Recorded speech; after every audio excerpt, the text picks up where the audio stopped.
Une question ce matin, mesdames, messieurs, comme en notre grande habitude. Sénégal, Macky Sall critique ses successeurs, situation chaotique. Nous nous interrogeons encore ce matin.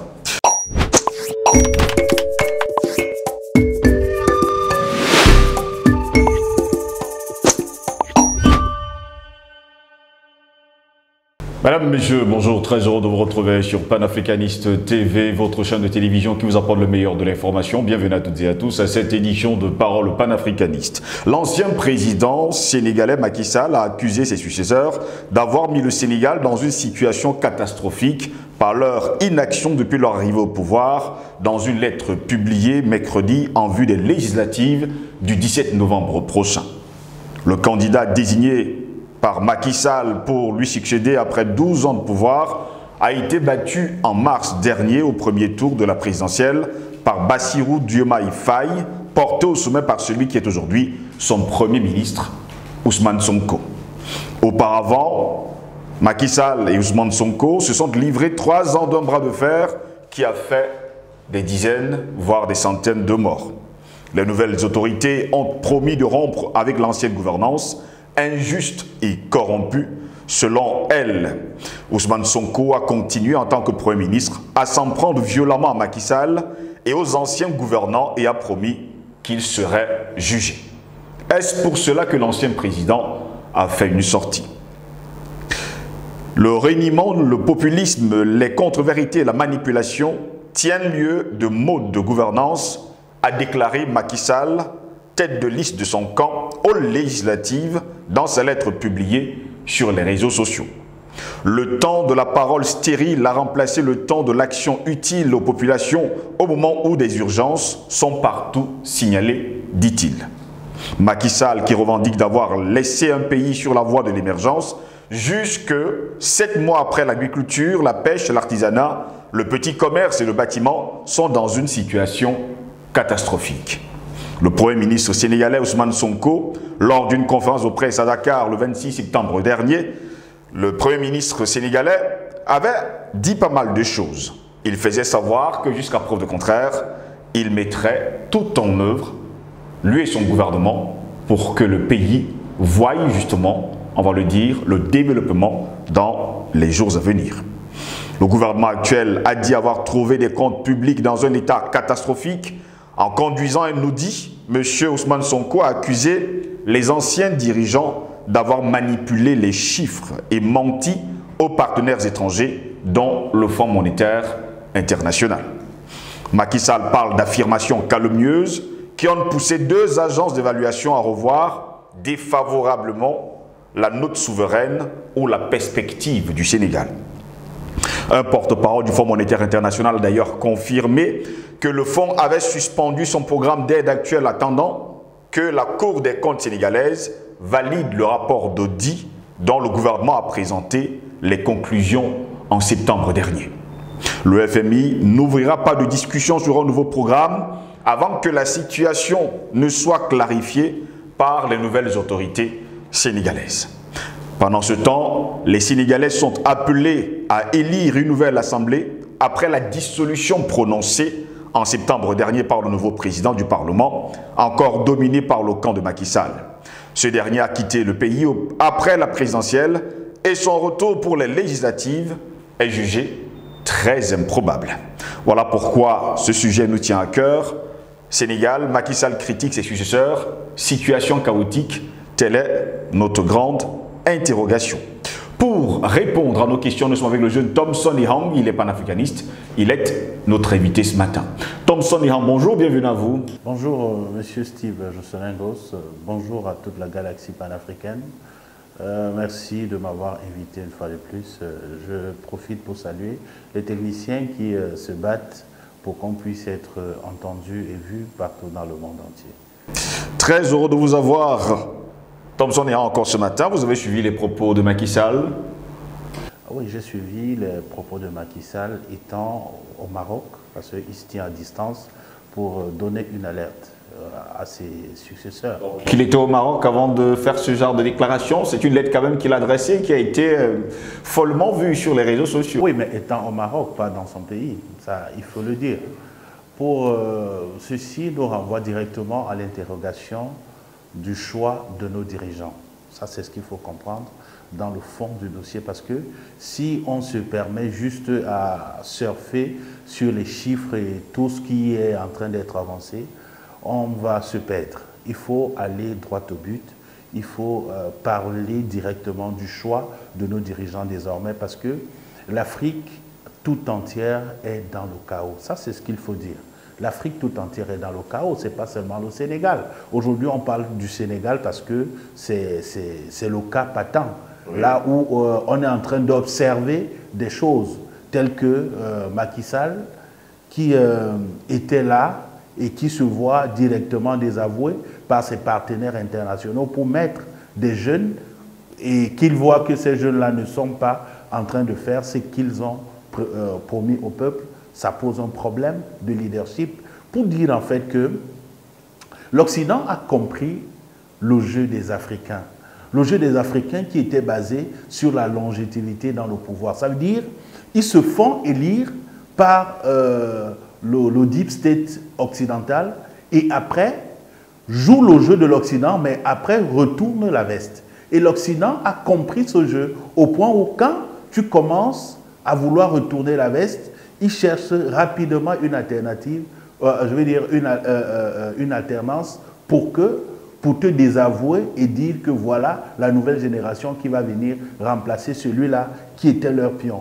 Mais pourtant, ils ont constaté à un moment donné que ce pion était en train de retourner la veste et la politique occidentale a découvert cela et procède maintenant par un changement radical, parfois en mettant des jeunes qu'ils ont eux-mêmes adoubés et voyons ce que ces jeunes-là mettent comme programme. Parce que moi, je vais vous dire, Steve, dis-moi qui tu fréquentes et je te dirai qui tu es, tout simplement. Parce que quand je vois la première visite du président Sonko directement à son homologue ivoirien, Alassane Dramane Ouattara, qui est le caillou dans la chaussure des pays qui veulent, n'est-ce pas, leur souveraineté et qui a décidé, mordicus, de les empêcher de se libérer. Mais Ousmane Sonko va, avec lui, il dîne et il cause d'autres problèmes qui n'ont rien à voir avec la souveraineté des États. Pour dire que si l'Afrique veut se libérer et être souveraine, il y a des choses à faire que tout le monde sait, ce n'est pas un secret de polichinelle. Au lieu de parler de ces problèmes de fond, mais ils partent plutôt parler de la consolidation de la CEDEAO qui serait en train de s'effriter. Donc pour dire en fait que ceci nous interpelle pour montrer que ceux-là qui ont été choisis pour servir l'Occident, aujourd'hui se regardent en chien de faïence parce que moi je sais que j'ai été placé par l'Occident pour ses intérêts, pour contrôler ses intérêts, mais maintenant celui-là est venu avec un programme bluffeur. Parce que pour dire, le peuple ivoirien aujourd'hui dit qu'il s'est trouvé obligé de voter pour Diomaye Faye à cause à cause des injustices sociales. Pour dire en fait qu'ils ont vu à un moment donné que autant mieux aller avec celui qui nous a brandi un certain nombre de choses, notamment le panafricanisme et un certain nombre de choses, au détriment de celui-là qui était là. On savait qu'il était un pion de l'Occident. Mais par contre, ce pion de l'Occident, dans son fond intérieur, savait qu'il était déjà entré, enfin, il avait déjà quitté la barque. Et c'est pour ça qu'il fallait à tout prix qu'il soit délogé. Donc, maintenant, il est là, il connaît la politique intérieure, il sait que lui, il était déjà en train de mettre fin à la France-Afrique, mais en sourdine. Est-ce que Macky Sall voulait vraiment mettre fin à la France? Non, je suis en train de le penser parce que quand je vois... Nous sommes en politique quand même. Oui, nous sommes. Parfois les paroles ne sont que des paroles. Revenir aujourd'hui alors qu'il a été au pouvoir pendant 2 mandats, il n'a absolument rien fait de grand. Ce n'est pas en revenant aujourd'hui comme député qu'il fera quelque chose. Je n'ai pas dit qu'il fera quelque chose aujourd'hui. Je veux dire en fait que les partenaires occidentaux ont constaté que les chefs d'État africains qu'ils mettaient pour leurs intérêts avaient pour mode opératoire de rester longtemps au pouvoir et après retourner la veste. Mais c'est eux qui l'ont poussé en tout cas à rester longtemps au pouvoir aussi.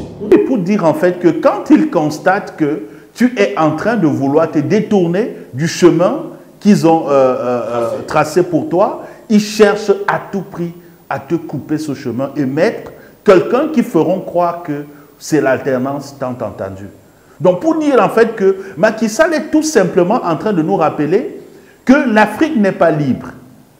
Du point de vue où il dit qu'il a laissé les choses normales et que tout allait en bon train, et du coup, quand ses successeurs arrivent, les choses commencent à se dégrader à l'espace de quelques mois. Ça montre un problème profond. Un problème qui voudrait dire que l'Afrique a besoin vraiment des leaders choisis pour diriger ce que j'appelle le bateau Afrique à bon port. L'Afrique n'a pas besoin des dirigeants que l'Occident va nous imposer. Tel est le cas. Est-ce que Macky Sall a laissé réellement le Sénégal dans un bon état, sachant que, bon, justement, Macky Sall parle d'affirmations calomnieuses qui ont poussé 2 agences d'évaluation à revoir défavorablement la note souveraine ou la perspective du Sénégal? Pour dire, j'ai parlé que toute l'Afrique en général ne se porte pas bien. Oui. Pour dire en fait que c'est le maquillage, toutes ces choses, parce que nous ne sommes pas libres. Je reprends les propos de Macky Sall, si vous me permettez. Macky Sall déclare il revendique d'avoir laissé un pays sur la voie de l'émergence. Et jusque 7 mois après, l'agriculture, la pêche, l'artisanat, le petit commerce et le bâtiment sont dans une situation catastrophique. Pendant ce temps, les nouvelles autorités font savoir qu'ils ont trouvé les caisses vides. Tout à fait. C'est ce que je suis en train de dire que... 7 mois, c'est pas long. Ils viennent d'arriver, ils peuvent faire quelque chose, non? Ils peuvent travailler, ils ont encore du travail à faire. Il y a du chemin à parcourir. Ils ont du travail à faire. Ils ont du travail à faire. S'ils veulent vraiment travailler pour l'Afrique, ils vont rebattre les cartes et donner au peuple sénégalais ce qu'il attend. Parce que pour dire, on ne pouvait pas attendre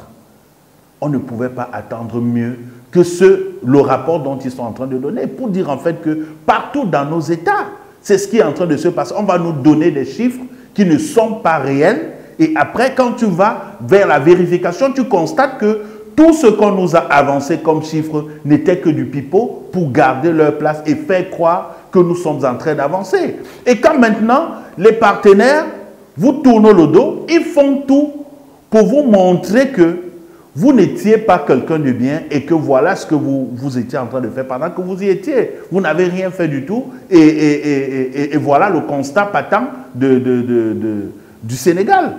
Pour dire en fait que les deux, je veux dire les binômes Ousmane Sonko et Diomaye Faye ont procédé à une campagne de populisme. Ils ont promis un certain nombre de choses à la population et la population a cru à ces deux-là. Mais maintenant, arrivé au pouvoir, il y a d'autres réalités. Il y a des réalités qu'on ne peut se défaire.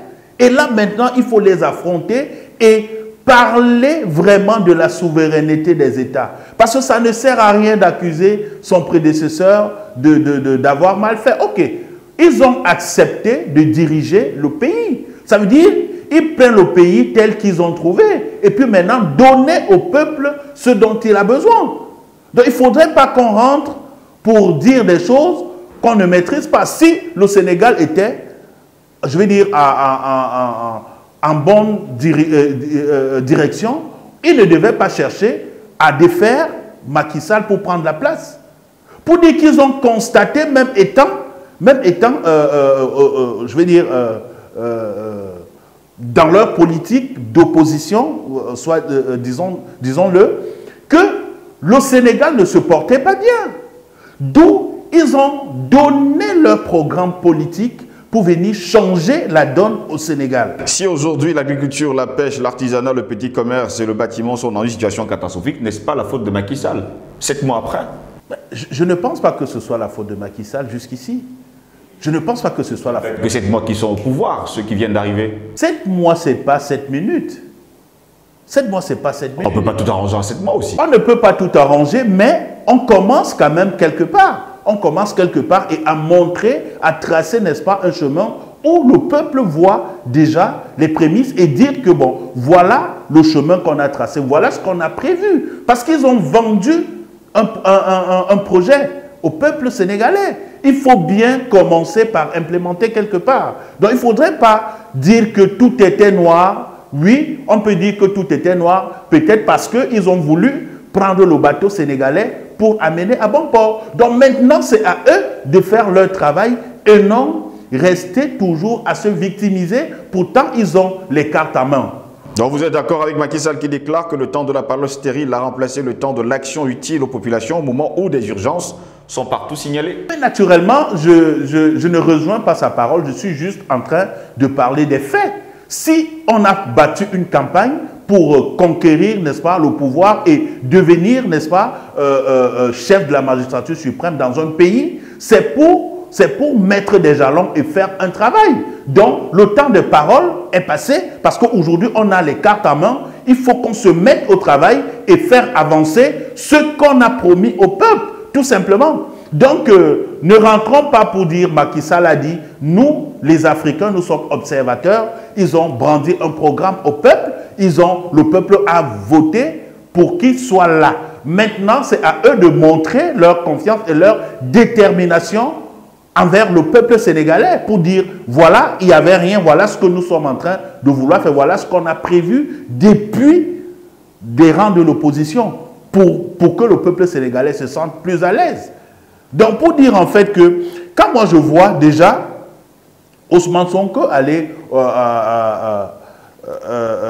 en Côte d'Ivoire, rencontrer son homologue Ouattara et parler d'autre chose, sans toutefois toucher les problèmes de la sous-région, des problèmes vraiment qui font en sorte que la sous-région ne puisse pas décoller et passer juste pour des médiateurs pour faire revenir des chefs d'État qui ont décidé de libérer l'Afrique. Pour moi, ils ne sont pas là pour le peuple. Ils sont là parce qu'ils ont été placés là. Moi, c'est ce que je dirais de prime abord parce qu'on attend beaucoup plus de ces dirigeants. Ils ont vendu le vent au peuple, si je peux le dire, mais aujourd'hui, ils ont les cartes en main parce qu'ils ne vont plus dire que c'est quelqu'un d'autre qui viendra prendre les décisions pour le Sénégal. Je suis désolé. Macky Sall est parti comme ils ont bien voulu. Maintenant qu'ils se mettent à pied d'œuvre au travail pour donner au peuple sénégalais ce qu'ils attendent d'eux.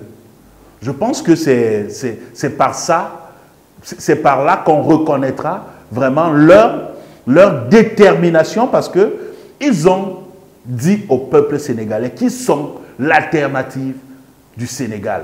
Ils sont là, ils sont deux. Et ils se sont placés sur je veux dire, au piédestal où on sait qu'ils ont toutes les cartes en main. Pourtant, le nouveau gouvernement a dit avoir trouvé des comptes publics dans un état catastrophique en conduisant un audit. Monsieur Ousmane Sonko a quand même accusé les anciens dirigeants d'avoir manipulé les chiffres et menti aux partenaires étrangers dans le Fonds monétaire international.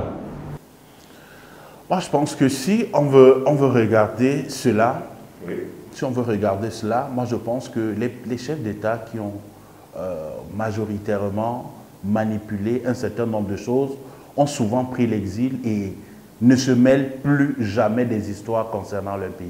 Mais quand Macky Sall dit qu'il revient, ça veut dire qu'il a son mot à dire. Il pense qu'il a quelque chose à dire.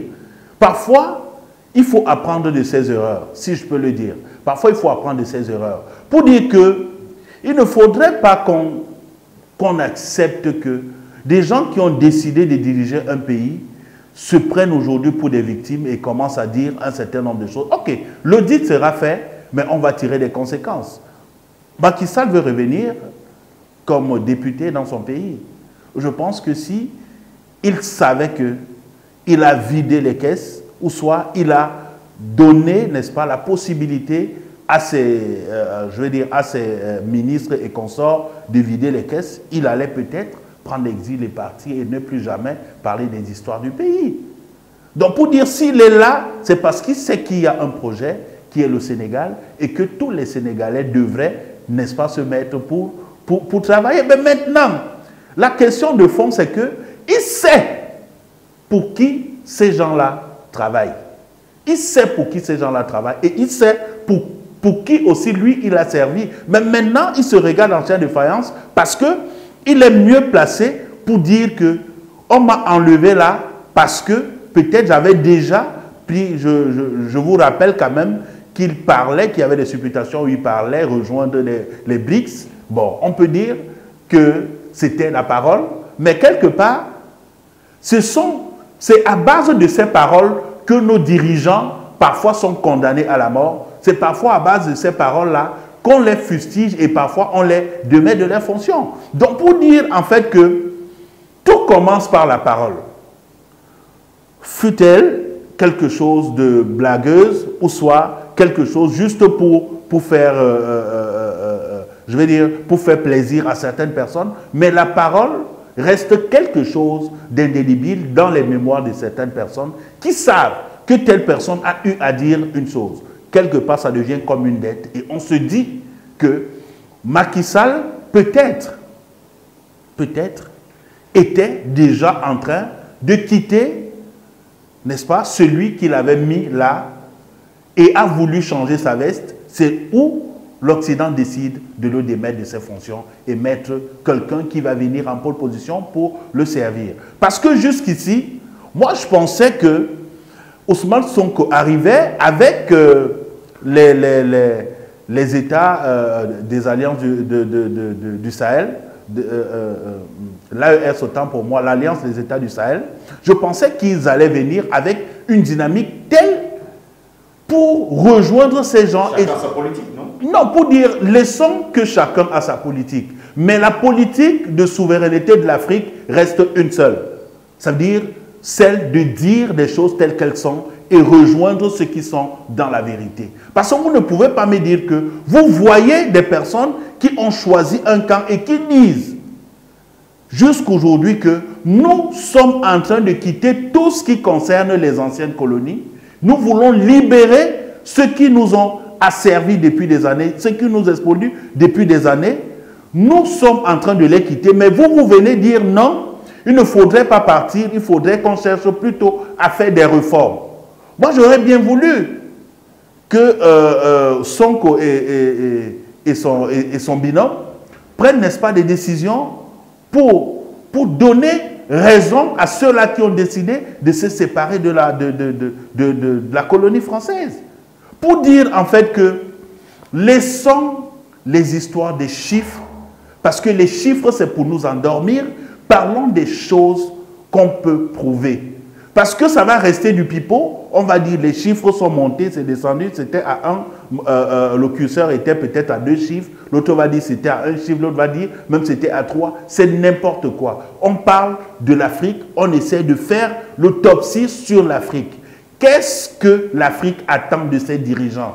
Voilà la question qu'il faut se poser. Qu'est-ce que l'Afrique attend de ses dirigeants qui ont décidé de prendre les rênes d'un pays qui était, selon eux, dans le chaos? Parce que si le Sénégal se portait bien, il ne devait pas se prononcer comme candidat pour venir diriger le Sénégal. Mais c'est parce qu'ils savaient que le Sénégal se porte mal.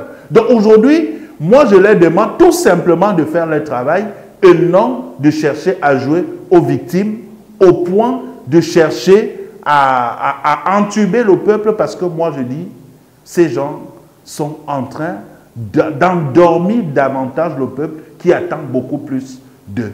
Ils sont allés voir Ouattara, qui est dans une politique où il sait que lui, il ne peut pas prendre un certain nombre de choses, mais il peut se jouer de la jeunesse qui vient d'arriver et essayer de les utiliser parce qu'ils sont peut-être en pole position pour un certain nombre de choses. Donc moi je dis que ces dirigeants sénégalais donnent au Sénégal ce qu'ils ont promis. Parce que les injustices, le peuple sénégalais a dit, c'est vous qu'on a choisi, et qui ne cherchent pas des excuses pour ne pas mener, n'est-ce pas, à bien leur projet politique. Merci à vous, Thomson, et d'avoir répondu à nos questions. Merci, Steve Josselingo. C'est moi qui te remercie, parce que l'Afrique aujourd'hui a besoin de savoir qui peut être dirigeant, qui est-ce qui peut amener, n'est-ce pas, l'Afrique vers la libération. On a besoin des vrais leaders, on a besoin des vrais dirigeants, on a besoin des gens qui n'ont pas peur de se prononcer sur des questions qui libéreront l'Afrique. Merci à vous, mesdames, messieurs, de nous avoir suivis. Au plaisir de vous retrouver très prochainement. Bonne journée à toutes et à tous.